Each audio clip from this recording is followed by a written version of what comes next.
bien-aimés du Seigneur, bonsoir. Que la grâce et la paix de Jésus-Christ notre roi vous soient communiquées avec abondance par le Saint-Esprit. Ce soir encore, nous allons continuer avec la lecture du livre de Matthieu, chapitre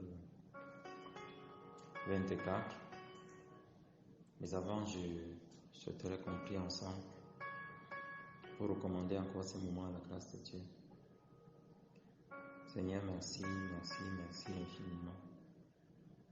À chaque fois que nous avons l'opportunité de lire ta parole, c'est pour nous édifier, c'est pour nous enrichir, nous éclairer, pour nous montrer nos faiblesses, nos manquements, pour nous révéler ce qui n'est pas de toi en nous, afin que, comme une épouse qui attend ton retour avec impatience, que nous nous débarrassions de toutes ces choses pour nous parer, Seigneur, de tes bijoux à toi, de tes trésors à toi, de tes vertus à toi.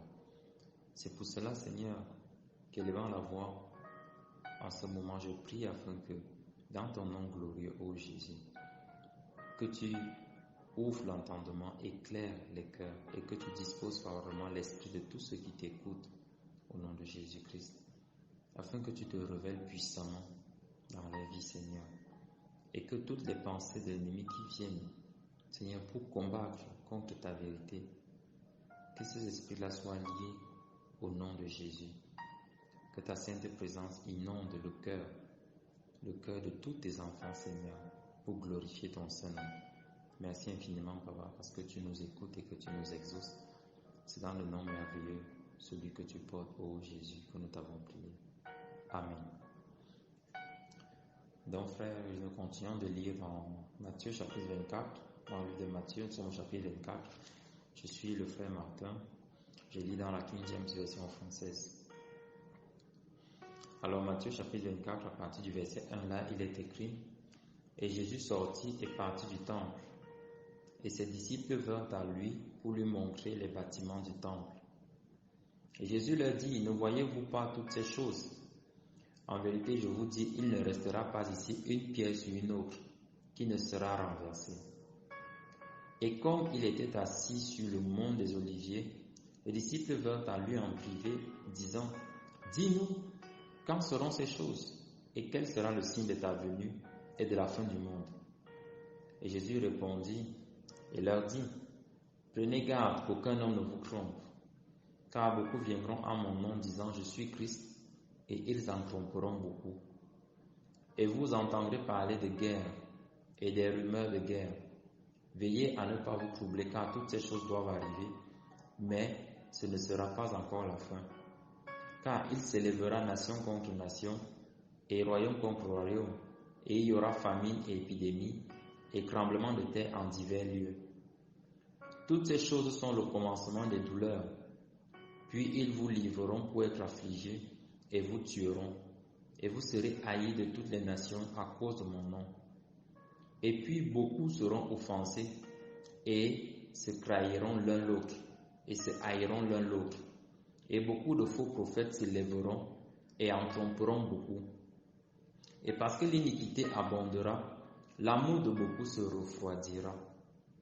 Mais celui qui endurera jusqu'à la fin, celui-là sera sauvé. Verset 14. Et cet évangile du royaume sera prêché par tout le monde pour un témoignage à toutes les nations, et alors la fin viendra. Quand donc vous verrez l'abomination de la désolation, dont parla Daniel le prophète, s'établir dans le saint lieu, alors que ceux qui sont en Judée s'enfuient dans les montagnes, que celui qui est sur le toit de la maison ne descende pas pour emporter quoi que ce soit de sa maison, et que celui qui est au champ ne retourne pas non plus prendre ses effets.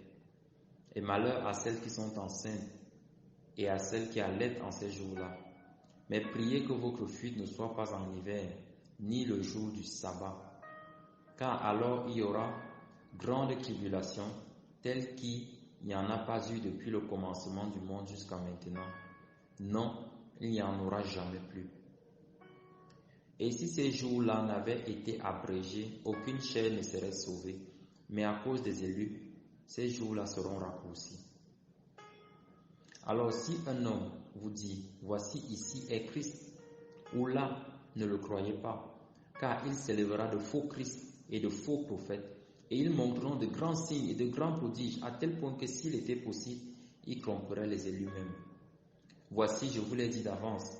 C'est pourquoi si on vous dit, voici, il est dans le désert, n'y allez pas.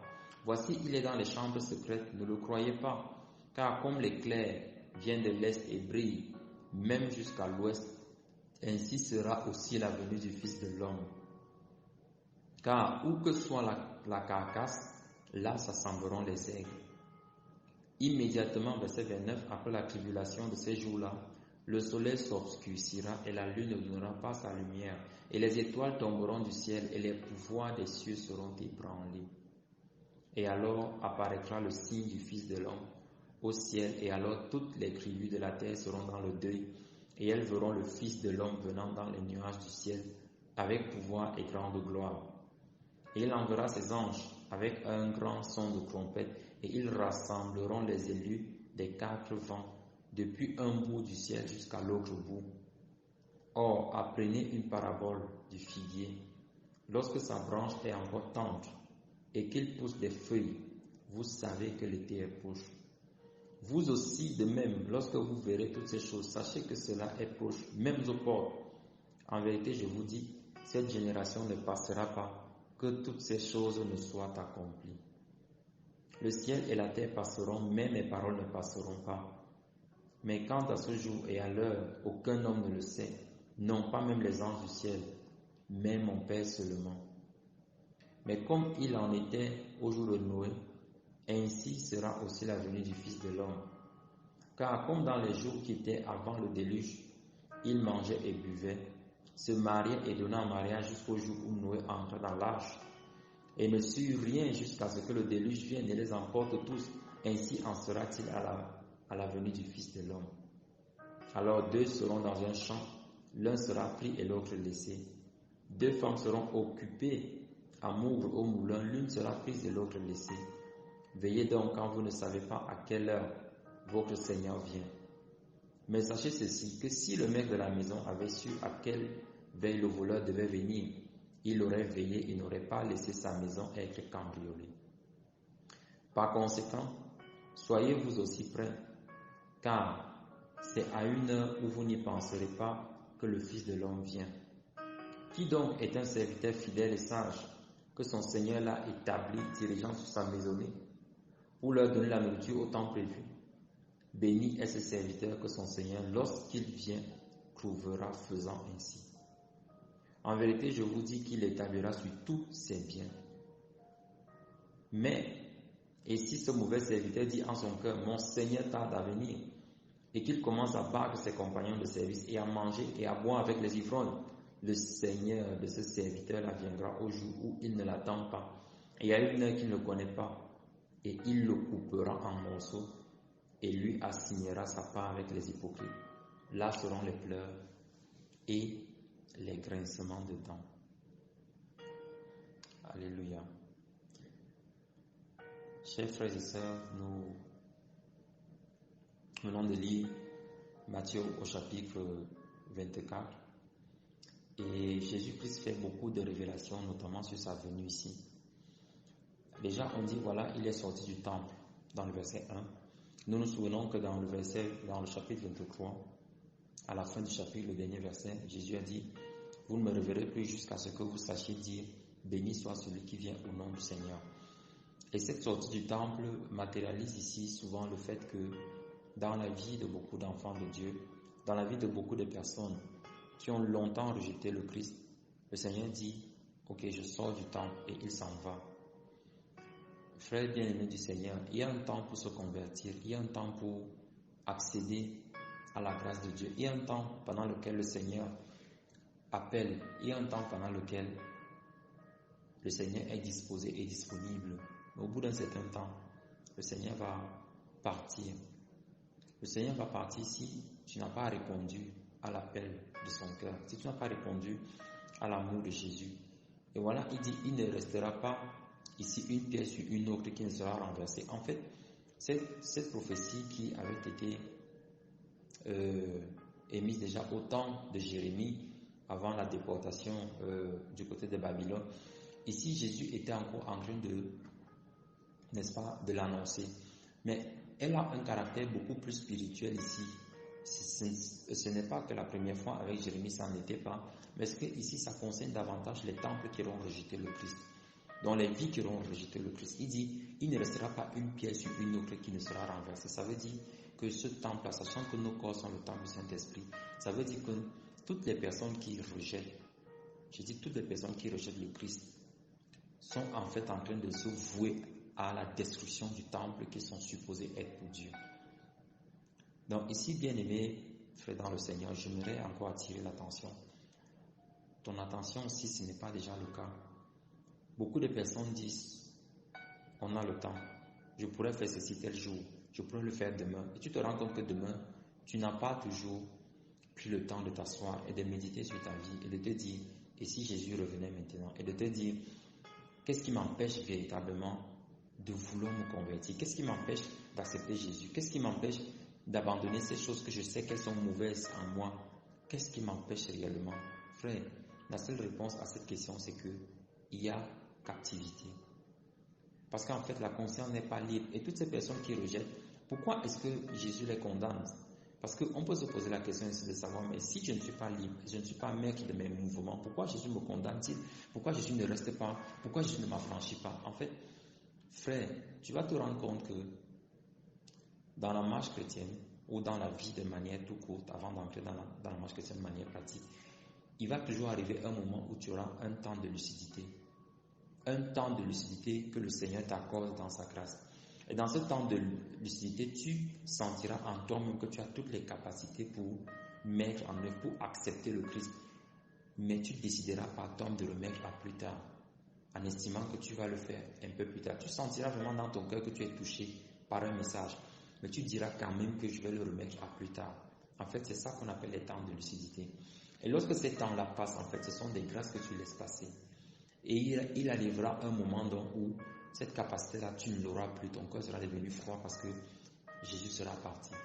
À chaque fois que Jésus frappe à la porte de ton cœur, dans un message où il dit « Je veux entrer », laisse-moi entrer comme il dit dans le livre d'Apocalypse. Il frappe, il se tient à la porte du cœur et il frappe.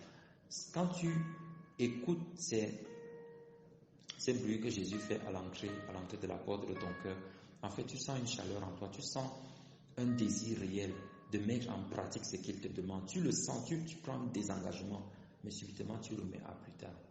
Ce sont des temps de lucidité, frère. Je voudrais t'interpeller encore en ce jour. Ces temps-là ont une durée.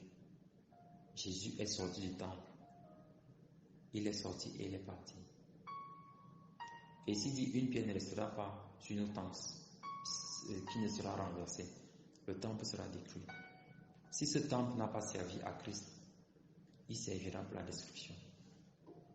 Et voici ces disciples qui sont venus, qui sont approchés de lui dire, qu'est-ce qui va se passer? Et Jésus commence par dire, prenez garde qu'aucun homme ne vous trompe.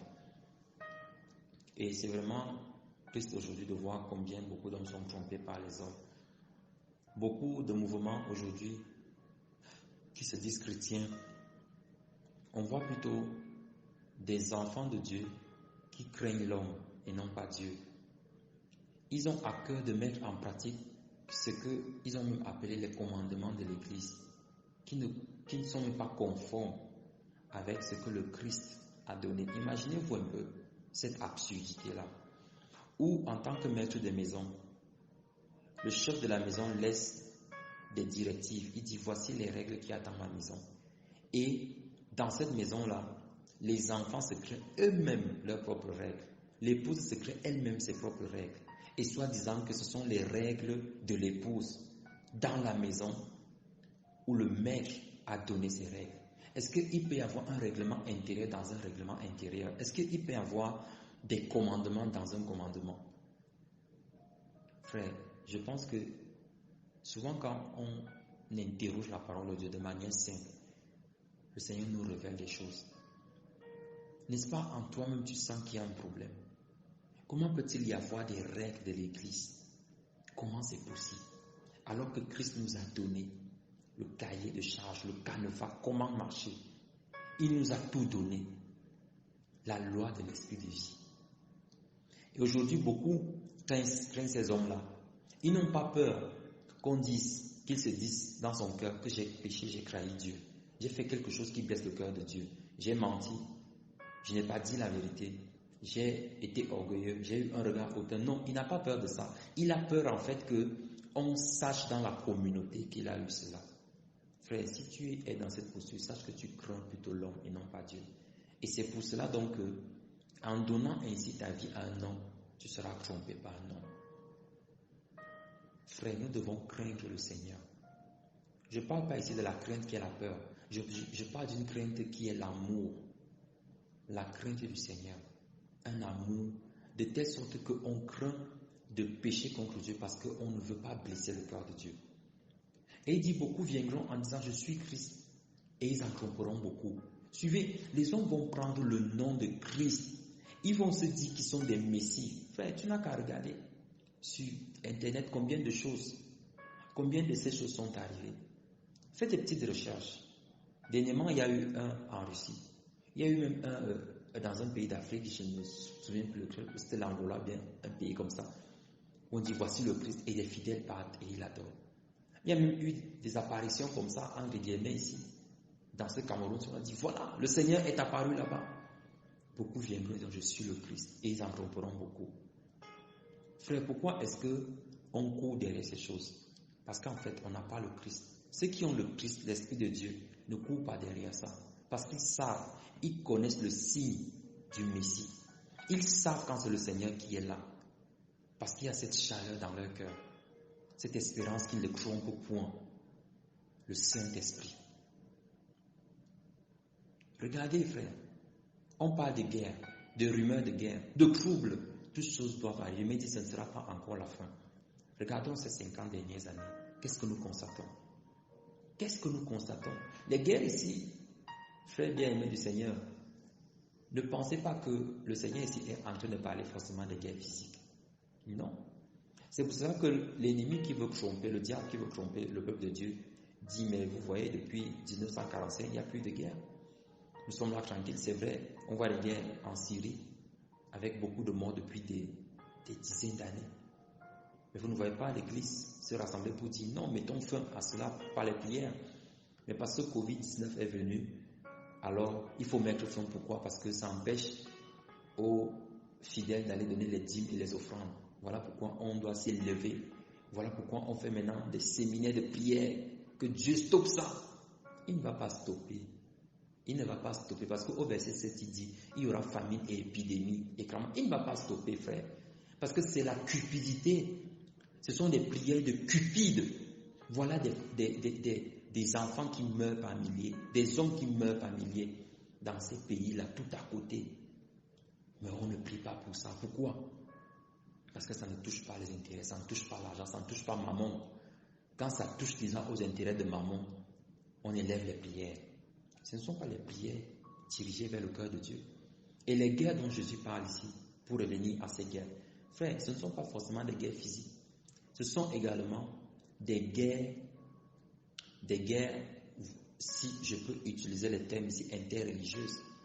Ce sont des guerres de doctrine. Ce sont des guerres entre la vérité et les ténèbres, entre la lumière et les ténèbres, la vérité et le mensonge. On n'a qu'à regarder tous ceux qui se prétendent être de Christ. Combien c'est facile qu'un soi-disant serviteur de Dieu en contredise un autre. Et moi, je me pose la question de savoir, est-ce qu'il y a plusieurs Bibles? Est-ce qu'il y a plusieurs Christ? Est-ce qu'il y a plusieurs vérités?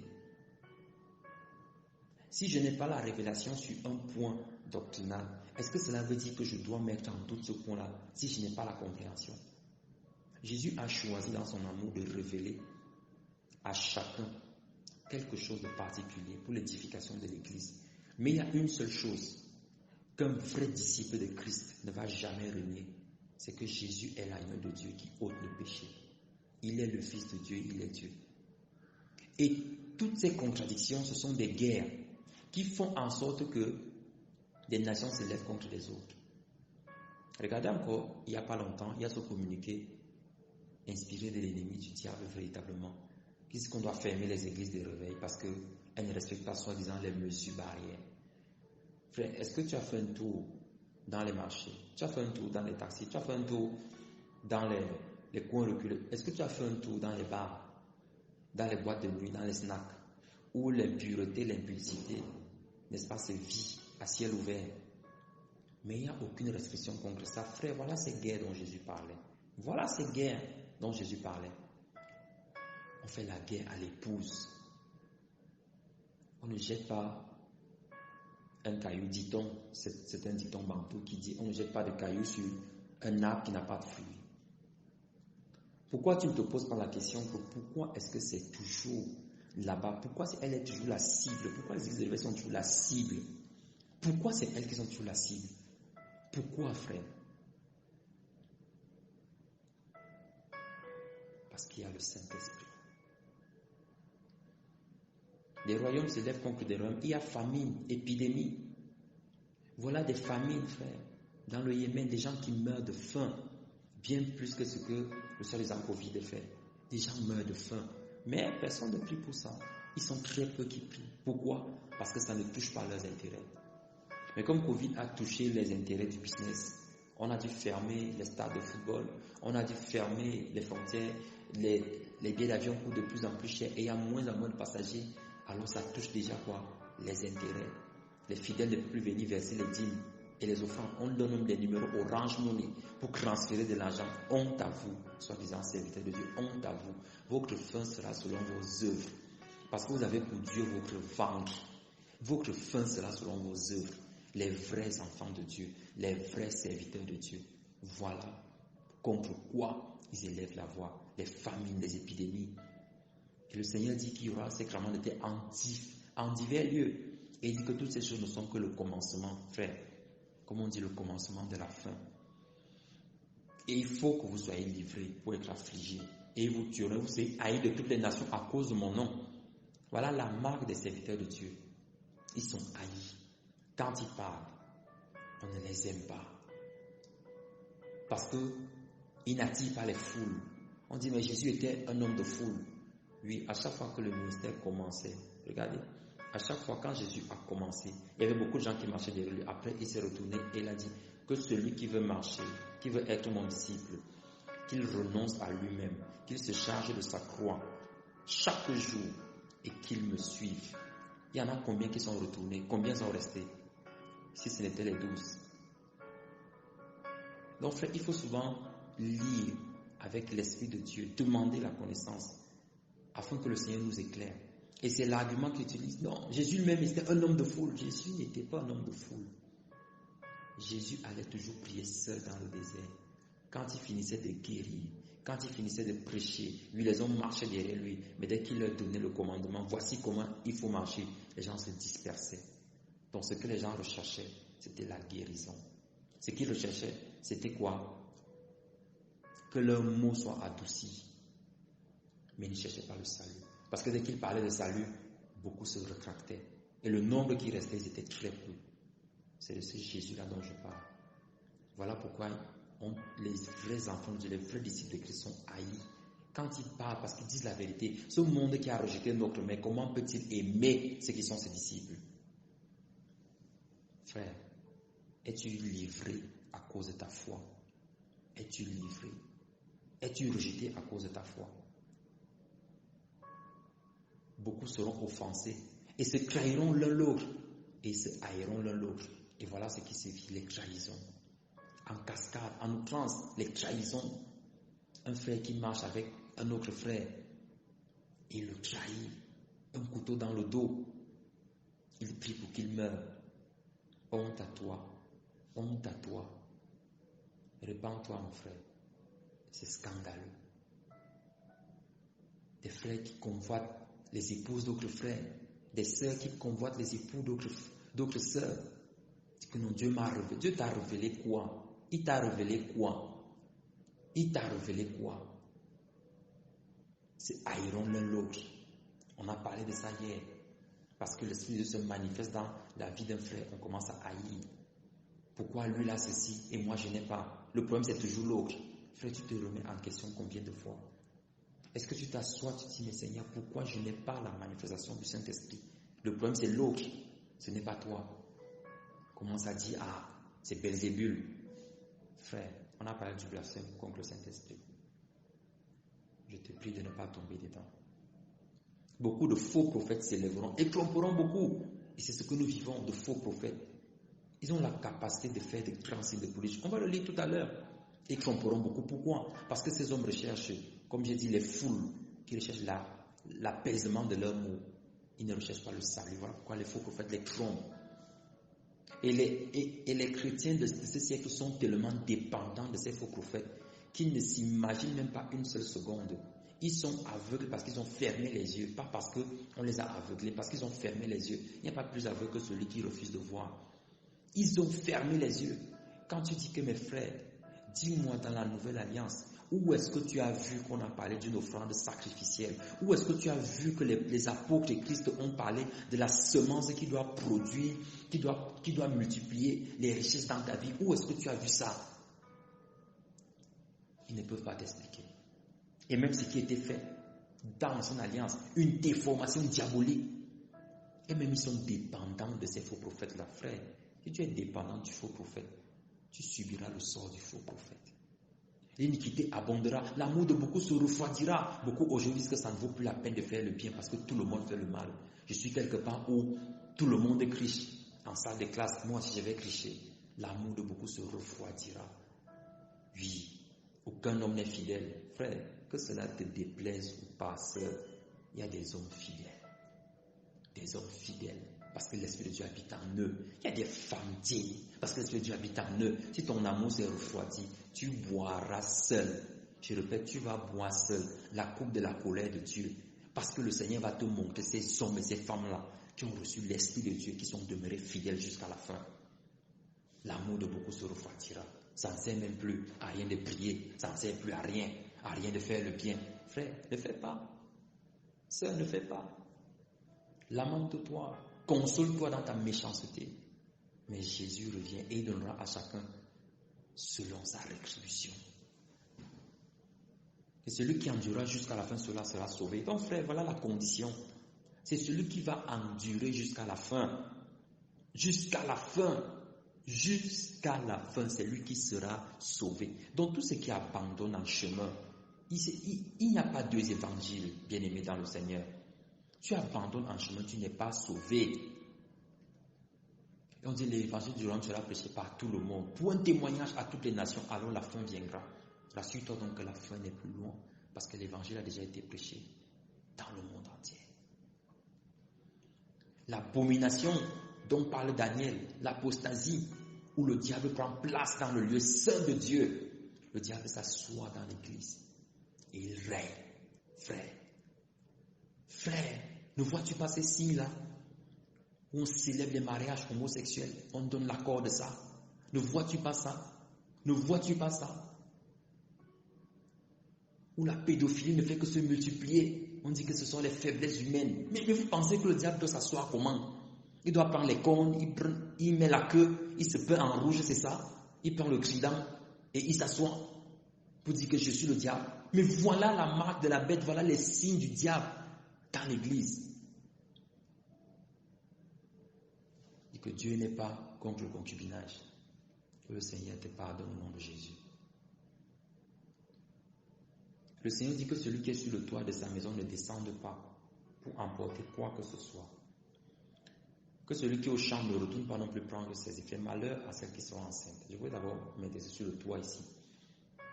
On dit que ceux qui sont en Judée fuient dans les montagnes.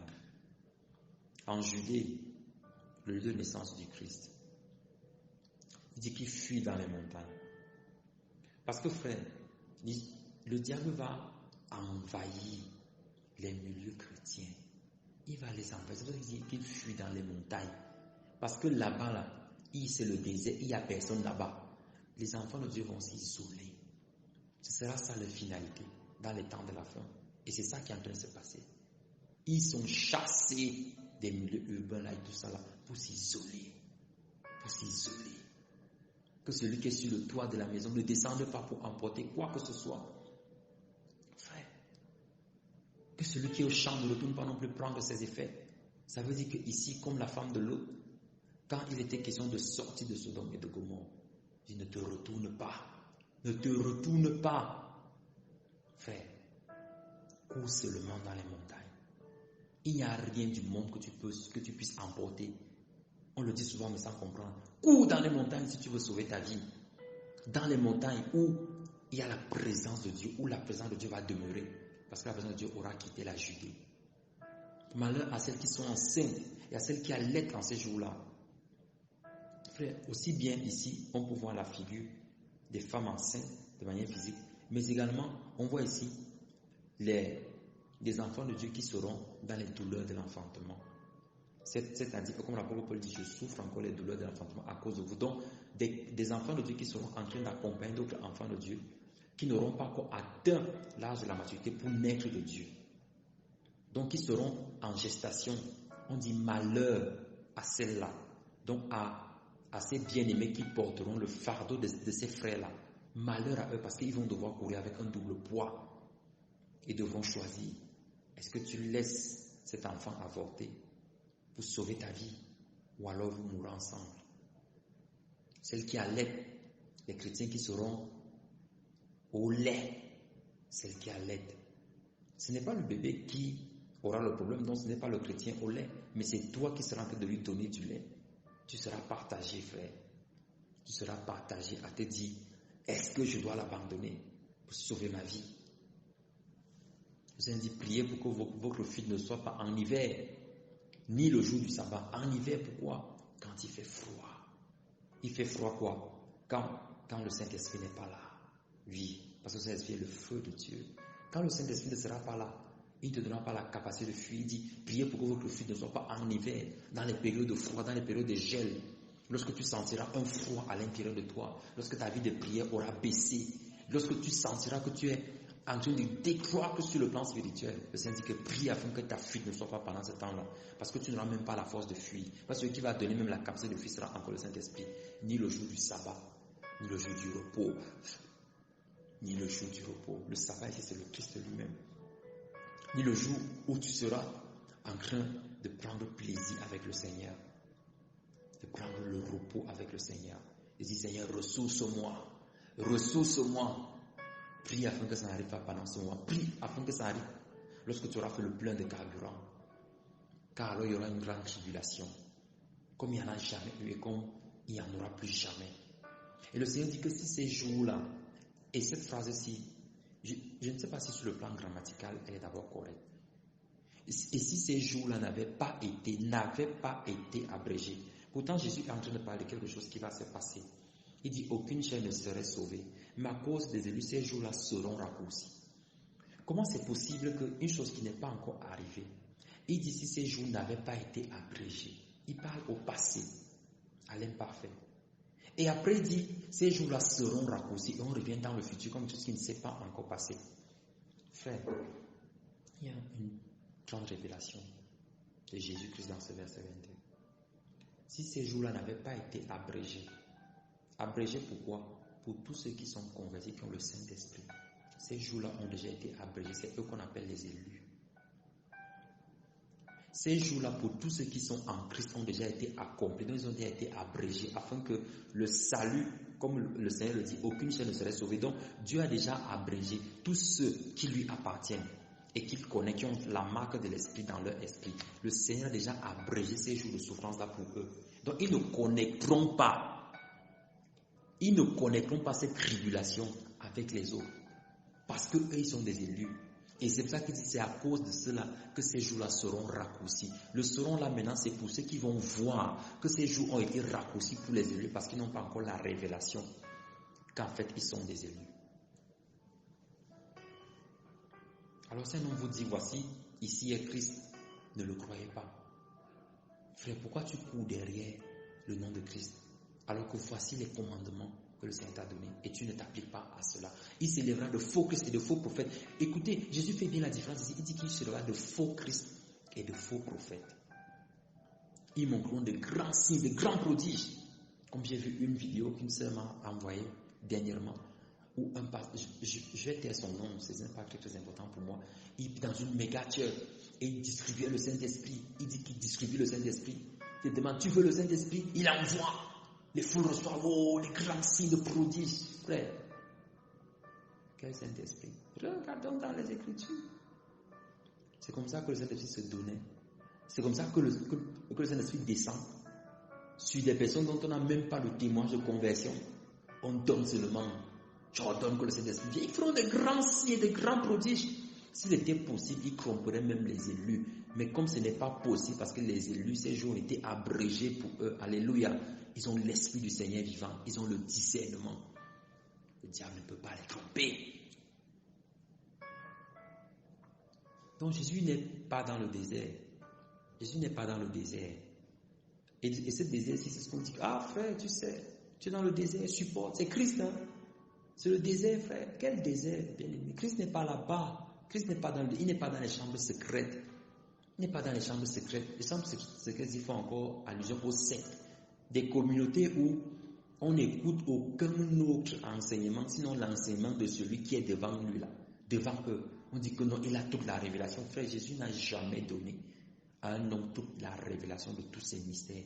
Il a choisi ainsi parce que nous sommes des membres et chaque membre a une fonction bien particulière dans le corps. Donc si moi, ma fonction, c'est de dénoncer le péché, je vais seulement dénoncer. Donc même si tu es fâché, comment? Je ne peux pas m'arrêter. Parce que la main ne peut pas faire ce que le pied fait. Il y a un autre qui aura une autre fonction. Mais ce qu'un membre authentique du corps fera toujours, c'est qu'il sera toujours en accord avec les vérités bibliques. Voilà. Les sectes, les chambres secrètes, disent que Jésus est ici, restons ici entre nous. Jésus est ici. Ils sont là, 2 croix. Ils sont là. Ils disent que non. Des sectes comme ça. Car comme l'éclair vient de l'est et brille, même jusqu'à l'ouest, ainsi sera aussi la venue du Fils de l'homme. Le Seigneur viendra dans un éclair. Il part de l'est à l'ouest. De l'est quand le soleil se lève. C'est-à-dire que ceci est en train de nous montrer que présentement le monde est dans le noir. Voilà pourquoi l'éclair va venir de l'est au lever du soleil, parce que Christ est la lumière. Que la lumière soit. C'est de Christ dont il parlait. C'est Christ dont il s'agissait dans Genèse 1. Que la lumière soit. C'est de Christ, frère. Et ainsi sera la venue du Fils de l'homme. Car là où que soit la carcasse, là s'assembleront les aigles. J'aimerais qu'on lise cette révélation dans le livre de Job. Ça se trouve dans le livre de Job, au chapitre 39. Pardon. Je vais lire à partir du verset 30 pour qu'on se comprenne bien. C'est Job chapitre 33. Mais je vais lire à partir du verset 30. Suis bien, frère. Job 9, du verset 30. Job chapitre 39, du verset 30 au verset 33. Est-ce par ton ordre que l'aigle s'élève et qu'il place son nid sur les hauteurs? C'est dans les rochers qu'il habite, qu'il a sa demeure, sur la cime des rochers, sur le sommet des monts. De là, il épie sa proie, il plonge loin les regards. Ses petits boivent le sang. Et là où sont les cadavres, l'aigle se trouve. Frère, pourquoi Jésus prend cette parole qui est dit dans le livre de Job pour dire ici que dans le verset 28 de Matthieu chapitre 24, que là où que soit la carcasse, là s'assembleront les aigles.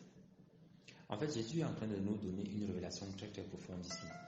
Dans le livre d'Ézéchiel au chapitre 1, on peut voir que les chérubins qui portent le temple, le trône de Dieu, avaient tous 4 faces. Et dans ces 4 faces-là, il y avait une face d'aigle. Et on retrouve cette même face d'aigle-là au niveau des 4 êtres vivants qui donnent gloire à Dieu. La face d'aigle ici, frère, représente une des caractéristiques de Jésus-Christ. On va en parler certainement dans un enseignement qui sera spécifique aux faces du Christ, qui en fait représente encore, parce que ces 4 faces représentent notamment les 4 évangiles. Et chaque évangile présente Christ selon un aspect bien précis. Et ici, l'aigle, en fait, représente davantage la royauté. Et voici, ici, on parle de l'aigle. Suivez, Jésus dit, l'Éternel dit, est-ce que c'est pas ton ordre que l'aigle s'élève, qu'il place son nid sur les hauteurs? Ici, le Seigneur est en train de nous montrer que, en fait, la capacité de la royauté, la royauté de Christ, et c'est pour ça qu'il ne s'est pas agenouillé devant Satan parce qu'il savait que ce que Satan lui proposait là, il était plus élevé que ça. Donc le nid de Dieu, la demeure de Dieu est dans les hauteurs, très très élevées. Là où aucun homme ne peut accéder de lui-même. Il n'y a que le Saint-Esprit qui peut amener un homme là-bas. Et on a lu ça dans Ésaïe 56.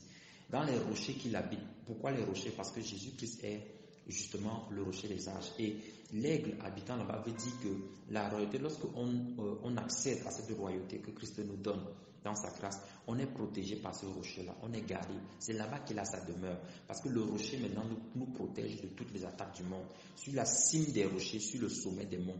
Pourquoi sur le sommet? Et voilà pourquoi Jésus avait l'habitude de se retirer au sommet des monts pour aller prier, rechercher la présence de Dieu. La cime des rochers, sur le sommet des monts, ça veut dire les hauteurs avec le Seigneur.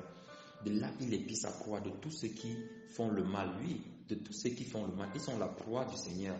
Il plonge ses regards au loin. Il dit, ces petits boivent le sang. Les enfants de Christ sont remplis et remplis et remplis de quoi? Du sang de Jésus. Pourquoi? Parce que c'est ce sang-là qui les purifie. C'est ce sang-là qui les a justifiés. Et il s'abreuve de son sang à chaque fois. En s'abreuvant, ça ne veut pas dire faire la sorcellerie, frère. Non. En s'abreuvant du sang de Christ, ça veut dire que ce sang-là purifie sans cesse sa conscience. Ce sang-là purifie sans cesse la conscience des enfants de Dieu parce qu'ils sont conscients que ce sang-là est la vie. Voilà pourquoi il dit là où sont les cadavres, là aussi s'assemble l'aigle. Les cadavres ici, c'est ceux qui n'ont pas la vie, frère. Ceux qui sont morts à la vie de Dieu. Et l'aigle ici qui est le Christ se trouve là pour donner la vie, frère. Si tu ne te reconnais pas en tant que cadavre, et c'est pour ça que Christ a dit aux pharisiens que quand ils ont demandé, on va mieux le lire dans Jean 9, quand ils ont demandé est-ce que nous sommes aveugles, lui, il a dit que si vous reconnaissez que vous étiez aveugle, alors je pourrais faire quelque chose pour vous. Mais effectivement, comme vous dites que vous êtes juste, voilà pourquoi la condamnation est sur vous, frère. Tant qu'on ne reconnaît pas son état de cadavre, l'aigle ne peut pas venir. Donc le Seigneur nous donne un indice ici très très important. Il dit, là où il y a la carcasse, là ça semble les aigles. Comme pour dire que, en fait, là où il y aura la mort, c'est là où il y aura les enfants de Dieu. Pourquoi? Parce qu'il va falloir donner vie à tout ce qui sera mort. Donc le Christ va venir là où les enfants de Dieu seront assemblés. Voilà la différence, bien-aimés dans le Seigneur. Là où il y a les pécheurs, c'est là que Christ vient pour changer leurs conditions. Pour changer leurs conditions. Pour changer leurs conditions. Et les enfants de Dieu sont attirés par ceux qui sont dans le péché pour les faire sortir du péché. Ils ont la caractéristique du maître. On dit immédiatement après la tribulation, le soleil s'obscurcira, la lune ne donnera plus sa lumière, les étoiles tomberont, le soleil s'obscurcira, frère. Ça veut dire que l'évangile de lumière va s'abaisser. Regardez ce qui se passe. Ne voyez-vous pas que le monde est de plus en plus rempli de ténèbres? Ne voyez-vous pas que de plus en plus les étoiles, les personnes qui parlent de Christ et qui veulent faire lumière sur la parole de Dieu sont de plus en plus en train d'être corrompus, en train d'être tués? Des grands évangélistes qui se sont associés avec des forces des ténèbres pour faire l'œuvre du diable. Oh Seigneur, prends pitié. Tout ceci prouve, et Jésus dit, c'est alors que le signe du Fils de l'homme apparaîtra dans le ciel. Et tous les tribus de la terre seront dans le deuil. Oui, tous ceux qui resteront sur la terre seront dans le deuil. Tous ceux qui vivent pour la terre seront dans le deuil. Car ils verront le Fils de l'homme venant dans les nuages et diront, donc l'affaire ci était vraie. Sauf qu'il sera trop tard, ce sera le moment de se convertir. Il enverra ses anges avec un grand son de trompette. Ici, Jésus est en train de nous parler de l'enlèvement qui est également décrit dans 1 Thessaloniciens 4, à partir du verset 13. Il nous parle de cet enlèvement-là. Ils rassembleront les élus, les anges, au son de la trompette, comme c'est dit dans 1 Thessaloniciens 4, à partir du verset 13, j'ai dit, des 4 vents, donc des 4 coins, de tout ce qui... Parce que le Seigneur a dit dans Jean 3, celui qui est né d'esprit est comme le vent. On ne sait d'où il vient ni là où il va. Donc, comme ils sont insaisissables par les doctrines de ce monde-ci, par le fonctionnement du monde, qu'est-ce qu'il fait? Il faut que le Christ, quand il vient, qu'il les rassemble par les 4 vents, qu'il les rappelle à lui. C'est la même chose qui s'est passée dans la vallée des ossements desséchés dans le livre d'Ézéchiel. Donc, depuis un bout du ciel jusqu'à l'autre, il dit, vous qui savez lire dans les signes, apprenez lorsque le figuier, lorsque sa branche est encore tendre et qu'il pousse des feuilles, vous dites que l'été est proche. Frère, si tu ne sais pas lire ces signes, voilà pourquoi tu continues d'être dans la complaisance envers toi-même. envers le péché dans ta vie, frère, Jésus revient bientôt. Tous les signes nous le montrent. Et il dit que vous aussi de même, lorsque vous verrez toutes ces choses, sachez que cela est proche. Même aux portes, Jésus est déjà à la porte, frère. Donc il dit, le ciel et la terre passeront, mais mes paroles ne passeront pas. Et pourtant, nous avons également lu dans le livre de Matthieu au chapitre 5, le verset 18, là il dit, quand je vous le dis en vérité, tant que le ciel et la terre ne passeront point, il ne disparaîtra pas de la loi un seul iota ou un seul trait de l'aigle jusqu'à ce que tout soit arrivé. Ici, je dis que tant que le ciel et la terre ne passent point, il n'y a pas une seule lettre de la loi qui va disparaître. Et dans Matthieu 24, il dit, le ciel et la terre passeront, mais mes paroles demeureront à jamais. Donc, la loi a un temps pour qu'elle disparaisse. C'est lorsque le ciel et la terre passeront. C'est cette loi-là qui était notre époux dans l'ancienne alliance, qu'on ne pouvait pas servir parce que la loi nous montrait seulement que nous étions des pécheurs. Et cette loi demeure jusqu'à présent avant le retour de Christ. Pourquoi? Parce qu'on doit expérimenter l'obéissance que Dieu a demandé à Adam dans le jardin d'Éden. L'arbre de la connaissance du bien et du mal était bien là, c'est Dieu qui l'avait fait. Et l'arbre de la vie était là, c'est aussi Dieu qui l'avait fait. Mais il avait interdit de toucher à l'arbre de la connaissance du bien et du mal pour que l'homme, comme la loi est placée devant ses yeux, qui ne vienne pas à la pratiquer, qu'elle reste jusqu'à ce que l'arbre de la vie soit manifesté, le fruit qui est Christ. Donc frère, il faut qu'on soit bien conscient que Christ est la loi.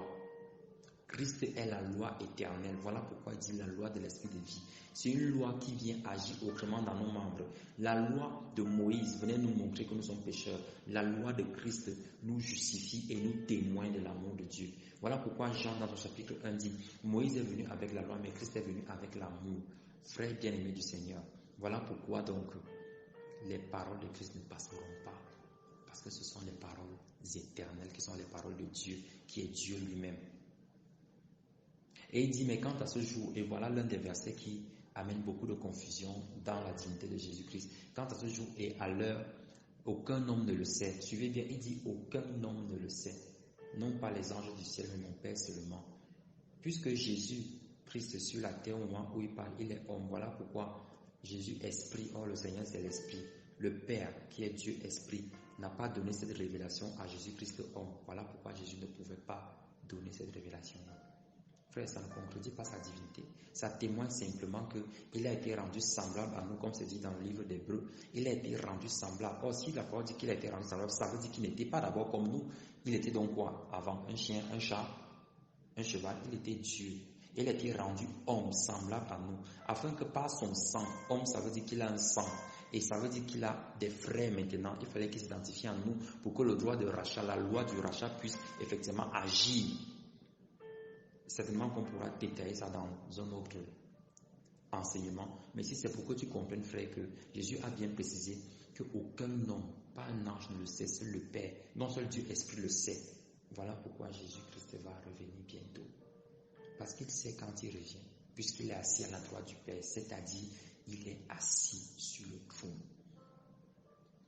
Et comme il s'est fait au jour de Noé, où les gens mariaient, ils buvaient, mangeaient, se mariaient, dormaient et mariaient leurs enfants, jusqu'à ce que Noé entre. Ils ne savaient pas que la condamnation était sur eux. Regarde, frère, c'est ce qui se passe maintenant. Quelles sont tes occupations?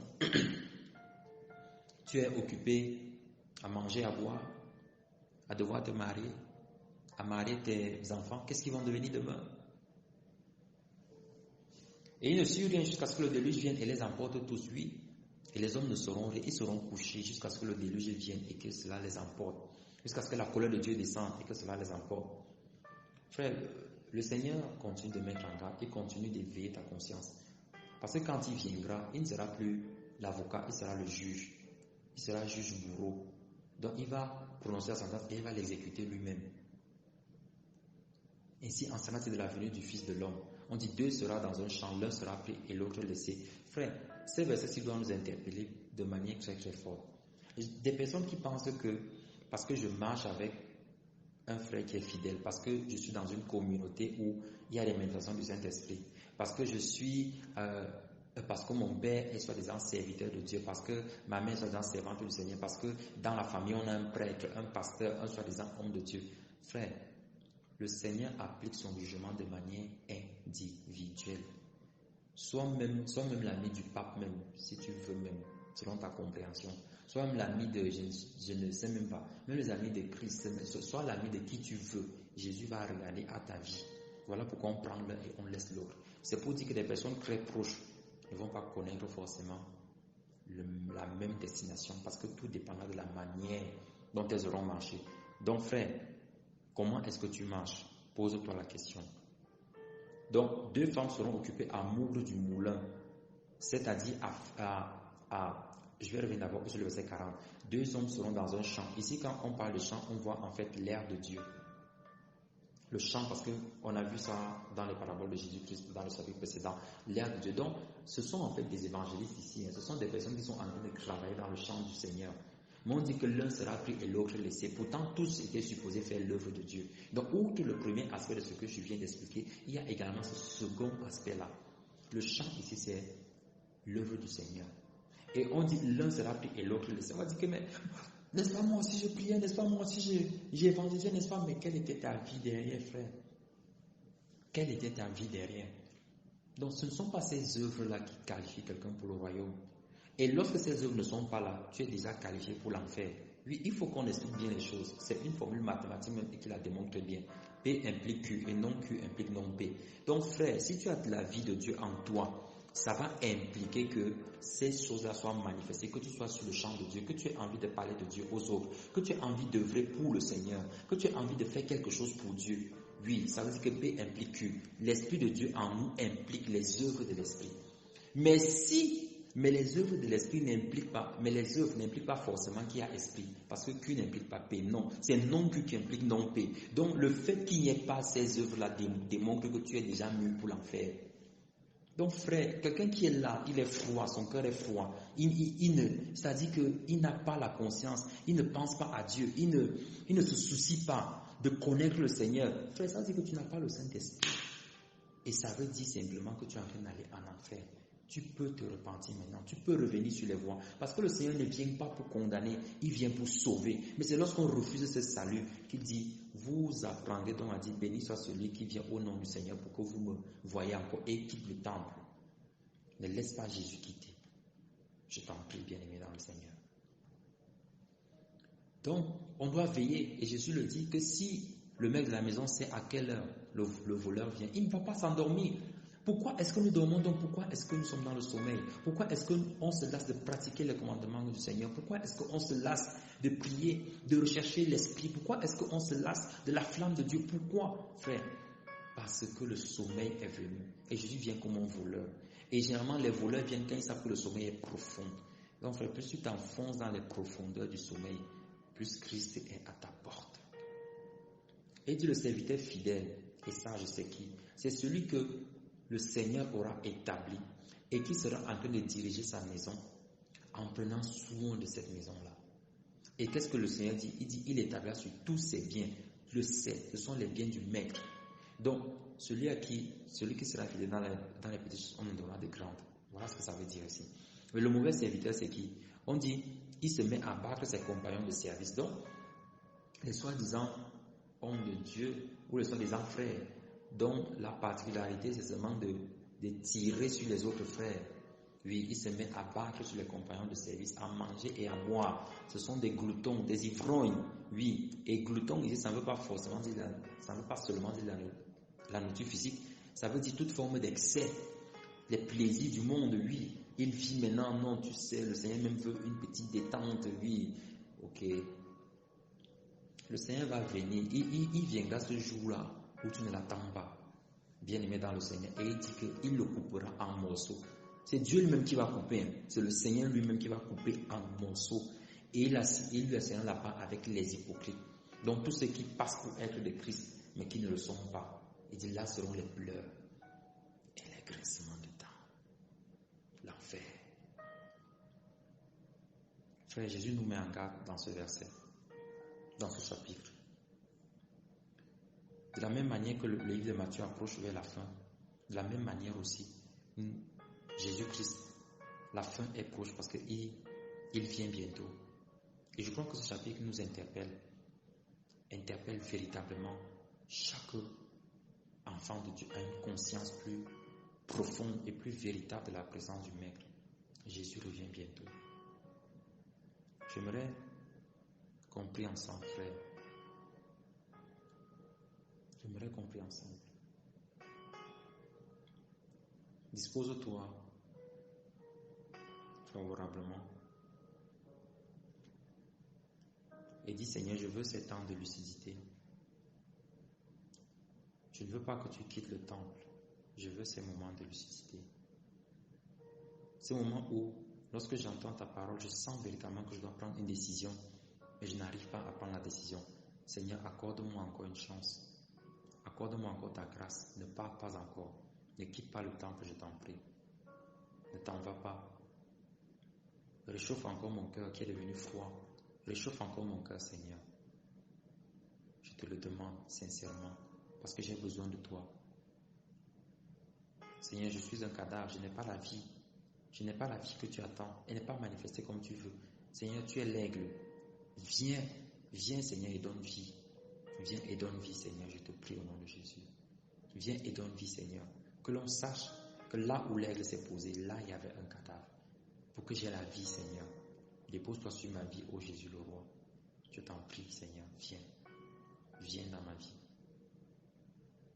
Seigneur, je te prie encore, afin que je ne sois pas ce mauvais serviteur qui va s'endormir, qui va, Seigneur, être dans la facilité, qui va abandonner tes voies. Je veux marcher selon toutes tes voies. Seigneur, donne-moi la force. Que je fasse partie de ces élus dont les jours ont été abrégés, afin que, Seigneur, je fasse partie de la race sauvée. Je t'en prie, écris mon nom dans le livre de vie. Écris mon nom dans le livre de vie, Seigneur. Non pas parce que j'en suis digne, parce que personne ne l'est, mais à cause de ta grâce seulement et de la supplication que je lève vers toi maintenant, parce que je veux te faire de toi mon Dieu. Je veux que tu sois mon Dieu et que moi je sois ton enfant, maintenant et pour l'éternité. Je te le demande dans ton nom précieux, ô Jésus. Seigneur, donne-moi la force de veiller, que je ne m'endorme pas. Donne-moi la force de veiller, que je prie, Seigneur, non pas pour les choses qui satisfassent maman, mais les choses qui te satisfassent toi, Seigneur. De ces pandémies dans le monde, Seigneur, ces guerres dans le monde, Seigneur, ces hommes qui meurent de faim et de soif, Seigneur, ils meurent parce qu'ils n'ont rien à manger. Seigneur, donne-moi le courage et la force d'élever la voix pour cela, pour la paix dans ma nation, pour un réveil évangélique, afin que les hommes sortent du péché et de la condamnation. Seigneur, voilà les sujets que je vais élever devant toi. Seigneur, je veux être un bon serviteur. Je veux faire partie de ceux qui vont être enlevés. Je ne veux pas être dans le champ pour ne pas être enlevé. Je veux être dans le champ, Seigneur, pour être enlevé et vivre l'éternité dans la joie avec toi. Je te prie, Seigneur. Tu es l'agneau de Dieu qui ôte le péché du monde. Si ce n'est pas toi qui ôtes, la conscience du péché demeurera. Je te prie afin que tu regardes, Seigneur, tout ce qui est encore conscience du péché dans ma vie et que tu viennes pour ôter, je t'en supplie.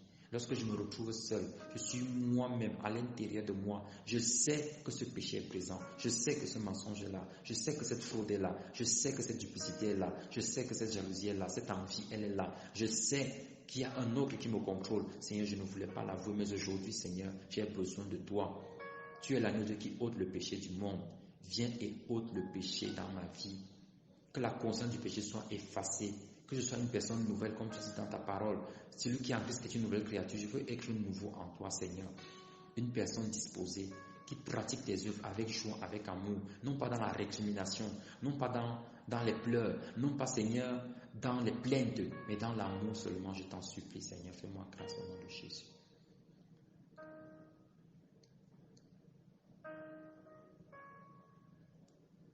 Père éternel, je te prie pour chacun de tes enfants. Je t'en supplie d'exaucer, Seigneur, à cause de ton amour. À cause de ton amour, Seigneur. Que tout ce dont le cœur était devenu froid vis-à-vis de toi, où tu étais à la porte pour sortir, je t'en prie, Seigneur, reviens, frappe encore, et que ton amour remplisse, au nom de Jésus. Que ton amour remplisse ces cœurs.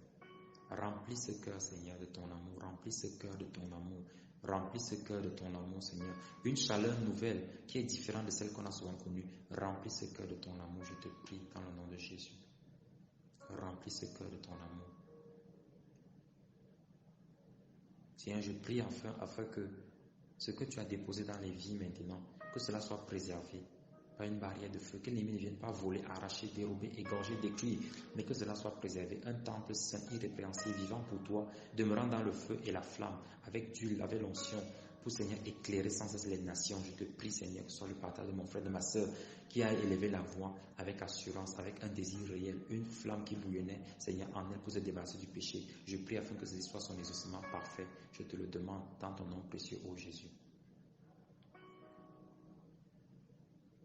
Papa, souviens-toi également de tous ceux qui sont liés à nous, de nos frères, de nos sœurs, de nos parents, de nos familles, Seigneur, qui ne te connaissent pas encore. Mets-moi à cœur, Seigneur, je prie, pour chacun de tous ceux qui t'ont reçu en ce soir. Mets à cœur dans la vie de chacun, Seigneur, d'élever la voix pour ses frères, pour ses sœurs, afin que la joie qu'il éprouve maintenant de connaître ton salut, qu'il ait également ce zèle et cet engouement pour que tous ceux qui sont à lui, Seigneur, viennent également à être sauvés. Je te prie dans le nom de Jésus. Que l'égoïsme, l'égocentrisme et les doctrines de Mammon ne soient point le partage de ce frère, de cette sœur-là maintenant, au nom de Jésus-Christ, mais qu'il demeure dans l'évangile, frère, la vérité, la sainteté, la pureté, la sanctification, la lumière, afin que, Seigneur, comme une lampe qui est allumée pour éclairer la maison et qu'elle ne se met pas sous le lit, Seigneur, que ces lampes-là soient éclairées, qu'elles éclairent les maisons, les familles, et que plusieurs quittent le péché, abandonnent le péché par ta puissance et la démonstration de ta sainteté dans la vie de ses frères, de ses sœurs. Je te le demande au nom de Jésus-Christ. Merci Père éternel parce que tu nous écoutes et parce que tu nous exauces. Au nom de Jésus, nous avons prié. Amen. Permets dans le Seigneur que la grâce et la paix de Jésus te soient accordées en abondance. Par la grâce de Dieu, nous recouvrons demain pour la lecture de Matthieu chapitre 25. Je sais que le Seigneur va encore se révéler énormément. Sois béni, toi qui prends du temps pour écouter ces messages. Que le Seigneur te donne une double portion dans le nom de Jésus-Christ de ses mystères, de ses trésors, de son intimité. Que le Seigneur te donne la double portion de son onction, de son esprit, de son feu, de son zèle au nom de Jésus, afin que plus loin dans les profondeurs que tu ailles pour marcher dans les lieux élevés. Béni sois-tu, Seigneur, parce que tu écoutes et tu exauces cette prière. Je te prie pour mon frère et ma soeur qui s'est montré fidèle, Seigneur, depuis que nous avons commencé Matthieu au chapitre 1er jusqu'à maintenant. Seigneur, je prie afin que tu déverses dans la vie de celui-là la marque, le signe de ta distinction. Seigneur, un feu différent de tous ceux qui ont reçu les autres feux. Un feu différent, Seigneur. Une portion comme celle de l'aîné. Seigneur, je prie afin que tu le fasses au nom de Jésus. Et que cette flamme s'allume maintenant. Que cette flamme s'allume maintenant au nom de Jésus-Christ. Que cette flamme s'allume maintenant. Béni sois-tu éternel parce que tu le fais. Merci Seigneur pour la présence de ton esprit. Merci Seigneur pour la présence de ton esprit. Merci Seigneur pour l'action de ton esprit dans les cœurs et dans les vies. Merci Seigneur. Parce que dans la vie de ces personnes-là, les infimités disparaissent d'elles-mêmes au nom de Jésus par ta visitation